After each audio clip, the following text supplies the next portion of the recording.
Анасынан туа сала тілі шыққан нәресте кімдер?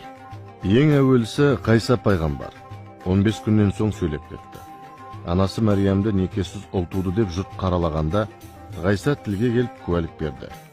Екіншісі Жүсіп пайғамбарға Зылиқа жала жапқанда жаңа туған сәби куәлік етті. Үшіншісі Ибраим пайғамбар 20 күннен соң тілі шығып, анасына насихат айта бастады. Төртіншісі Мұхаммед пайғамбар Аминадан туылған соң үмбетім, үмбетім, үмбетім деп үмбеті үшін Тәңірден рахым сұрады.